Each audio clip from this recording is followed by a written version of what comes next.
매일 아침 꼭 챙겨야 할 뉴스 딱 3개만 골라서 깊게 들여다봅니다. 뉴스 세계 시간인데요. 오마이뉴스의 곽우신 기자 모셨습니다. 어서 오세요. 네, 안녕하세요. 그리고 박지훈 변호사 모셨습니다. 어서 오세요. 안녕하세요. 네, 김종배의 시선집중 유튜브 라이브로 진행이 되고 있습니다. 유튜브에서 김종배의 시선집중 검색하시면 바로 뜨니까요. 좋아요와 구독 버튼 눌러주시고 의견도 달아주시기 부탁드리겠습니다. 자, 첫 뉴스 가보죠. 네, 지난 기자회견에서 정의기억연대와 수요집회 그리고 윤미향 더불어시민당 당선자를 비판했던 이용수 할머니가 첫 입장을 냈습니다. 네. 언론사에 보낸 입장문을 통해서 지난 시간을 전 인류가 다시는 이러한 행위가 있어서는 안 되겠다는 공감과 참여, 행동을 이끌어낸 성과라고 평가하면서요. 네. 폄훼와 소모적인 논쟁은 지양되어야 한다라고 이야기를 했습니다. 네. 그러면서도 이제 지난 30년간의 투쟁 과정에서 나타났던 사업 방식의 오류나 잘못을 극복하기 위한 과정이 필요하다라고 강조를 했는데요. 네. 특히 이제 2015년 박근혜 정부의 합의 관련 의견 수렴, 면담 내용 등이 공개되어 신뢰가 회복되어야 된다라고 요구를 했습니다. 네. 뭐 한편 이제 어제 수요 집회는 이용수 할머니가 참석하지 않은 채로 예정대로 열렸습니다. 연대와 지지를 표하는 시민 또 보수단체들의 반대 집회, 취재진까지 몰리면서 장사진을 이뤘다고 하는데요. 네. 이나영 이사장은 이 자리에서 정 의원을 향한 일부 언론의 악의적인 왜곡 보도는 모든 시민사회 전반에 대한 탄압이다라고 주장을 하면서요. 네. 30년 동안 헌신한 할머니들과 시민들 간의 연대를 훼손하지 말아달라고 이야기했습니다. 네. 자, 좀 정리를 해야 될 것 같은데요. 네. 지금 곽우신 기자가 전해준 내용을 토대로 한번 이야기를 해보면 한 두 갈래로 좀 나눠서 이야기를 해야 될 것 같습니다. 첫째, 지난 30년간 나타났던 사업 방식의 오류나 잘못을 극복해야 한다. 자, 이 부분을 어떻게 봐야 될까요? 예를 들어서 지금 그래서 집중되고 있는 게 이제 회계 문제 아니겠습니까? 그렇죠. 네. 예. 자, 여기서 이제 그 본질적인 문제는 이 회계 문제가 오류냐 부정이냐라고 하는 어떤 그 차원이 있는 것 같고요. 자, 그렇다면 이걸 어떻게 그러면 확인하고 바로 잡을 것이냐. 그렇죠. 이 문제가 있는 것 네, 아니겠습니까? 그 부분이 지금 어떤 원칙적인 얘기 같아요. 네. 그리고 사실은 좀 어떻게 부족했던 부분은 분명히 있는 것 같습니다. 회계 처리 같은. 근데 그게 이제 불법적 요소가 있는 건지 아니면 조금 잘못된 부분인지 그 부분은 좀 확인이 좀 돼야 될 것 같습니다. 그러니까요. 네. 이게 이제 기재상의 실수나 오류냐 아니면 의도적으로 뭔가를 감추기 위해서 회계 조작을 한 것이냐. 그렇죠. 이건 뭐 사안의 성격이 완전히 다른 그거는 거고요. 확인이 돼야 될 것 같아요. 네, 당연히 확인이 돼야 되는 문제고 일전에 이나영 이사장은 저희와 인터뷰에서 이제 제가 그 질문을 했었거든요. 혹시 네. 외부 기관에 그러면 회계 감사를 요청할 생각이 없느냐라고 했을 때 안 된다고 여기서는 이야기를 했는데 보도를 보면 어제 수요 집회에서는 외부의 그 회계사에게 그러면 감사를 맡기겠다 이렇게 입장을 표명을 했다고 그래요. 네. 근데 사실은 이제 기업 같으면 이제 회계 감사 같은 게 가능한데 재단법인이에요. 네. 사단법인, 재단법인 사실 뭐 이거 제가 편 들라는 게 아니고 참 쉽지 않습니다.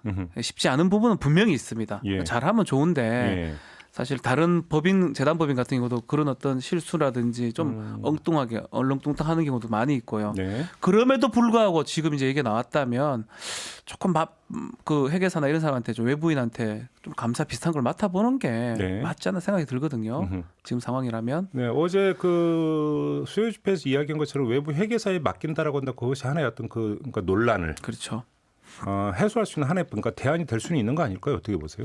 그러니까 이제 분명히 지금 돌아봤을 경우에 특수성에 대해서 어느 정도 저희가 인정해야 되는 부분도 분명히 있을 거고요. 네. 또 그러면서도 동시에 신뢰도를 회복하기 위해서 좀 더 노력해야 되는 부분도 분명히 있을 겁니다. 그러니까 이제 그러니까 예를 들면 10을 잘못했으면은 10 잘못한 만큼만 들여다보고 비판을 해야 되는데 네. 10이 이제 50, 100 잘못한 것처럼 이야기가 되면 좀 잘못된 거잖아요. 그러니까 지금 그 부분에 대해서 좀 명확하게 정리가 지금 안 되고 좀 논란이 뒤섞이고 있는 측면이 있기 때문에 네. 정의기억연대 측에서는 다소 억울한 부분이 있다고 하더라도 자발적으로 먼저 좀 노력하는 모습을 보여서 시민사회의 신뢰를 회복하는 노력을 해야 되지 않을까 싶긴 합니다. 알겠습니다. 그다음에 그러니까 두 번째 문제가 2015년 박근혜 정부의 합의 관련 의견 수렴 및 면담 내용 등이 공개되어서 신뢰가 회복돼야 한다. 이게 이제 또 하나의 추가 그렇죠. 아니겠습니까? 하나의 이 문제는 얘기죠. 어떻게 봐야 될까요? 이 부분도 사실은 일단은 뭐 이용수 할머니가 이제 얘기하는 부분이긴 한데 이건 지금 좀 언론에서 좀 아니면 좀 문제 제기하는 측에서 계속 얘기하는 부분이거든요. 네. 사실은 이게 그렇게 중요한 부분인지는 모르겠습니다. 어차피 진행됐던 부분이고 네. 그럼에도 불구하고 또 할머니가 얘기를 하기 때문에 어떻게 전개됐는지는 좀 네. 정확하게 밝힐 필요는 있을 것 같다는 생각도 들기도 합니다. 그러니까 이제 대표적으로 이제 미래한국당에서 네, 조태영 네. 그 대변인이 이제 본인이 당시에 이제 외교부 차관으로서 있었던 게 있기 때문에 네. 이야기를 본인이 입으로 하고 있는데, 그러니까 핵심은 우리는 외교부는 당시 충분히 정의연하고 이야기하고 의견 정치도 하고 했다. 그리고 그게 문서상 기록으로도 남아 있다라는 식으로 이야기를 했거든요. 네. 근데 그럼 그게 과연 실제로 정상적으로 이루어진 이야기인지. 근데 또 정의연 측의 입장 그게 아니지 않습니까? 뭐 의견 정치가 없었는데도 있었던 것처럼 기록되어 있기도 하고, 또 핵심 내용이 빠져 있는 채로 일방적인 통보였는데 마치 의견을 교환한 것처럼 기록되어 있다라든가요. 그런 부분에 대해서 지금 충돌이 있는데, 핵심은 제가 봤을 때는 방금 변호사님께서 얘기해 주신 것처럼 중요한 게 아니에요. 그러니까 실제로 의견 교환이 어땠고 한 게 중요한 게 아니라, 지금 이 문제를 부각시키려는 측에서는 마치 2015년도 박근혜 정부에서 하는 한일 위안부 합의가 문제가 없었던 것처럼, 그 당시에 뭔가 비판이 좀 과도했던 것처럼 요걸로 물타기 하려는 시도가 좀 있는 거거든요. 특히나 네. 지금 그 당시 이제 관련자들이 이야기를 하는 게, 근데 설사 정의연에서 그걸 다 알았다고 하더라도 그 당시 그 합의 내용이 문제가 있었다라는 거는 변함이 없는 사실인 거잖아요. 그렇죠, 지금도. 전혀 별개 사실인데 이제 두 개를 엮어가지고 마치 일종의 명예 회복을 하려는 것처럼, 혹은 약간 진실을 호도하려는 것처럼 정치권에서 이용하고 있는 게 아닌가, 이런 의심이 좀 듭니다. 네. 그러니까 이용수 할머님이 이제 제기하는 가장 근전에 이게 있는 것 같아요. 그러니까 피해자 중심주의라고 하는 게 있는 그렇죠. 거고, 그러니까 한일 위안부 합의 어떤 그 이 내용에 대해서 어떻게 볼 것인가라고 하는 피해자 할머님들의 의견이 가장 최우선적이고 가장 본질적인 부분인데, 만약에 이 과정에서 피해자 할머니 분들에게 이런 것들이 제대로 설명이 됐느냐, 좀 이 문제를 제기를 하신다라고 한다면 그건 경청할 여지가 있다. 충분히 그렇죠. 경청을 해야 되는 문제라고 보는 건데요.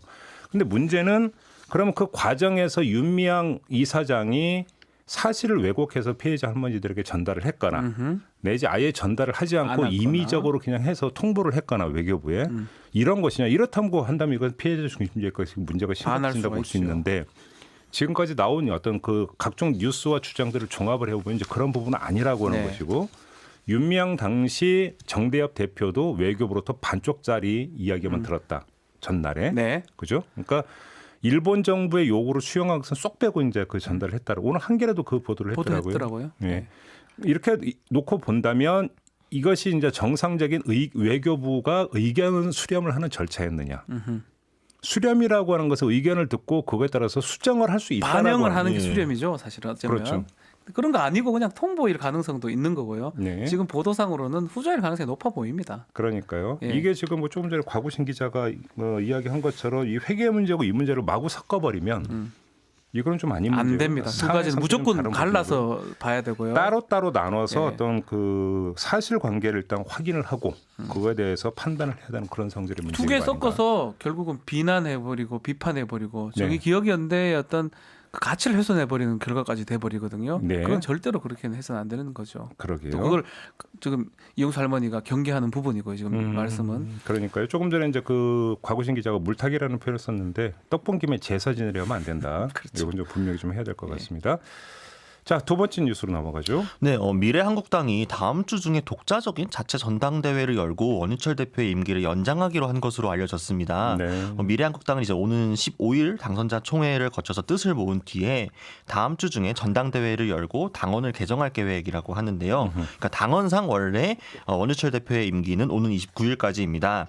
근데 이제 황교안 전 대표가 총선 패배에 책임을 지고 자진 사퇴한 이후에 미래통합당이 지금 지도체제를 두고 갈등이 있잖아요. 예. 지금 지도부가 공백인 상태이기 때문에 원유철 대표 측은 자신의 임기 내에 통합당과의 합당 논의를 마무리할 수 없을 것으로 보고 임기를 연장하기로 했다고 합니다. 네. 그래서 때 결과적으로 그럼 미래한국당은 21대 국회가 개원을 하더라도 독자 정당으로 시작할 가능성이 상당히 높아진 거죠. 네. 근데 이를 두고 일각에서는 미래한국당이 독자 노선을 걷기 위한 준비를 본격적으로 시작한 것 아니냐, 이런 해석들이 나오고 있습니다. 네. 그래서 원유철 대표 측에서는 합당 논의를 위한 임기 연장이고 이 통합은 언젠가 반드시 이루어질 거라는 원론적인 입장을 재차 반복했습니다. 네. 근데 곽우신 기자가 이제 미래통합당 출입하잖아요. 네. 이런 움직임에 대해서 미래통합당 안에서 뭐라고 합니까? 그러니까 사실 미래통합당의 다수 의견은 네. 미래한국당과 빨리 합당을 해야 된다라는 거거든요. 네. 그러니까 물론 이 미래통합당 안에도 소수 의견에서는 미래한국당이 계속 독자 노선을 걸어주는 게 장기적으로 유리할 수 있다라는 주장을 하는 분도 일부 있습니다만 네. 다수의 주류 의견은 합당이 중요하다는 건데 미래한국당 입장에서도 아마 지금 나오는 그러니까 대외적으로 나오는 이야기와 또 안에서 또 흘러가고 있는 생각의 길은 조금 다를 수 있을 것 같습니다. 근데 지금 정말 사람 마음으로 돌아가야 될 것 같아요. 제가 좀 이상하게 좀 얘기할 수도 있지만 네. 원유철 대표 입장에서는 이제 만약에 끝나면 집으로 이제 가야 되잖아요. 네. 계속 그렇죠. 있고 싶지 않을까요? 거기다 어쨌든 저쨌든 간에. 거기다 재판 받고 있죠. 예. 원내 교섭단체가 만들어지는 당의 대표다. 네. 그러면 발언권 또 있는 거거든요. 그러니까 저는 그런 식으로 좀 바라보면 좀 쉽게 이게 이 움직임들이 이해가 되거든요. 네. 그러니까 대표가 계속 교섭단체를 원하지 않을까 이 생각이 자꾸 듭니다. 근데 아무튼 원유철 대표가 그 당헌을 개정을 해서 임기를 연장하려고 하는 이유가 내세우는 이유가 미래통합당이 지금 지도체제가 공백이어서 합당 논의를 진행할 수 없다라고 하는 이유면 당헌 개정에 따라서 대표 임기를 한 달만 연장한다나요? 한 달입니까? 두 달입니까? 아니 뭐 구체적으로 어느 시기로 하고 있는지까지는 나오지 않았습니다. 원래 당헌은 임기 때까지거든 20대까지. 네. 그거를 바꾸면 일단은 꽤 할 수도 있을 거예요. 당헌상으로는. 아니 그러면 그렇게 말씀하신 미래통합당이 기분이 나쁜 게 그럼 우리의 지도체제 공백이 장기화된다는 이야기냐? 그래서 제가 지금 질문을 드린 거예요. 미래통합당도 사실은 네. 비대위로 갈지 이것도 아직 정해지지 않았기 때문에. 그러니까요. 사실은 이 논의가 그럼 미래통합당 안에서 벌어지는 비대위 논란이 한 달, 두 달, 반년, 1년 이렇게 끝나는 말씀이십니까? 뭐 그렇다라는 말은 아니지만 네.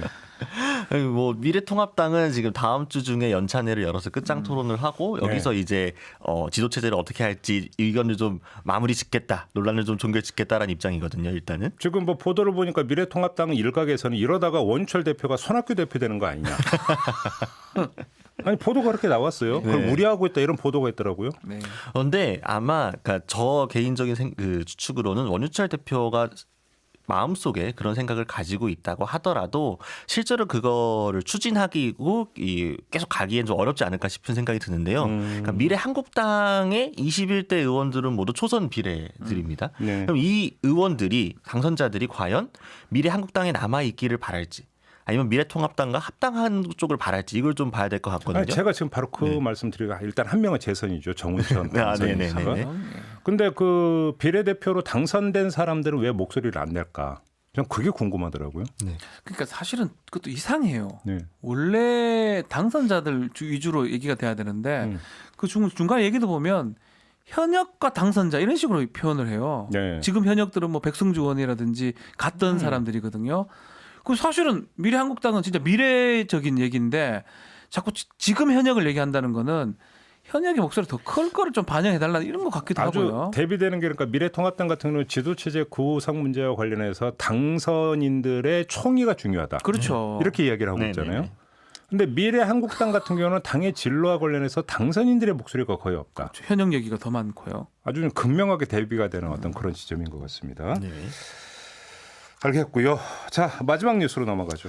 네, 문재인 대통령이 최광욱 열린민주당 대표에게 축하 전화를 한 것으로 알려졌습니다. 네. 열린민주당이 밝힌 바에 따르면 문 대통령은 이제 어제 오전 11시 36분부터 7분 동안 최광욱 대표와 통화를 한 것으로 알려졌는데요. 네. 이 전화에서 문재인 대통령은 권력기관 개혁 문제는 국회에 통과된 법안의 실질적 구현과 남아있는 입법과제 완수와 함께 이루어져야 될 과제다라고 하면서 네. 열린민주당의 역할이 중요하다라고 이야기했다고 합니다. 네. 특히나 이제 소수정당 입장에서는 다른 정당과의 협력이 중요할 것이라면서 소통의 중요성을 강조했다고 하는데요. 네. 특히나 총선 과정에서 동고동락한 열린민주당 후보들과 당원에게 격려와 안부 인사를 전해달라고 했다고 합니다. 네. 그러면서 참 협력하는 과정이 참 보기 좋았다라고도 덧붙였다고 하고요. 네. 이른 시일 내에 편하게 같이 식사라도 할 수 있는 기회를 갖자라고 이야기했다고 합니다. 그러니까 포인트는 문재인 대통령이 이 축하 전화가 그냥 의례적인 전화 통화이냐, 아니면 여기에 그 의례성을 넘은 다른 어떤 의미가 깔려 있는 것이냐. 결국 하나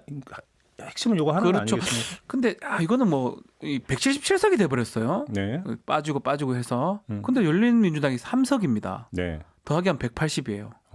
180 채우는 게 그렇게 중요한가요? 왜요? 왜 그러냐면 100% 다들 알다시피 5분의 3이거든요. 네. 패스트트랙 이런 거 다 필요 없이 모든 헌법 말고는 개정 말고는 다 할 수 있는 그 의석수가 180석인데 그 3석이 의미가 있게 돼버렸어요 지금. 뭐 그런 상황이긴 한데 뭐 그렇다고 하더라도 뭔가 그런 것 때문에 대통령이 전화했다기보다는 저는 당 대표 인사가 아닌가 생각이 들어요. 예, 이례적인 축하 인사다. 예, 그게 맞죠. 이걸 갖고 뭐 크게 또 의미를 줘야 될지는 예. 저는 좀 곽우신 기자는 어떻게 보세요? 그러니까 이제 그 전화를 한 사실 자체는 의례적인 게 맞습니다. 네. 왜냐하면은 그 과거에도 돌아보면은 뭐 야당에 새로 신임 대표가 취임하게 되면은 작은 정당이든 큰 정당이든 대통령이 전화를 한 건 모두 있었던 사실이거든. 또 네. 5분 가량 다 통화를 했고요. 근데 이제 통화를 단순히 했다는 게 뭐 어떻다는 게 아니라 지금 이 통화를 한 걸 가지고 보수 언론이나 미래한국당 측이나 저 지금 이야기하는 것들이 지금 어떤 또 하나의 프레임을 만들려고 하는 거 아니냐. 그러니까 이제 문재인 대통령이 최강욱 대표에게 전화를 한 것이 마치 무슨 뭐 새롭게 검찰 개혁과 관련해서 뭔가 지시를 한 것처럼 이렇게 이야기를 하고 있는 사람들이 있거든요. 이게 보고 싶은 대로 보는구나 정말. 이게 이런 식으로 하나의 또 프레임을 만들어서 우겨 넣어서 지금 정치 그렇죠. 일종의 공세를 펴는 식이거든요. 그러니까 침소봉대할 필요도 없지만 또 너무 과소평가할 필요도 없는 그런 네. 전화로 봐야 되지 않을까 그냥 싶네요. 그대로 받아들이면 되죠. 전화해서 할 수 있죠 뭐. 알겠습니다. 두 분은 이제 그렇게 진단을 했는데요. 이분은 자체 진단을 어떻게 그러니까 하고 있는지가 궁금한데 누구요? 일단 최강욱 대표를 본인요. 네, 바로 인터뷰를 하도록 하고요. 좋습니다. 이 뉴스 세계는 여기서 마무리하도록 하겠습니다. 박지훈 변호사, 곽우신 기자 두 분과 함께했습니다. 고맙습니다. 감사합니다.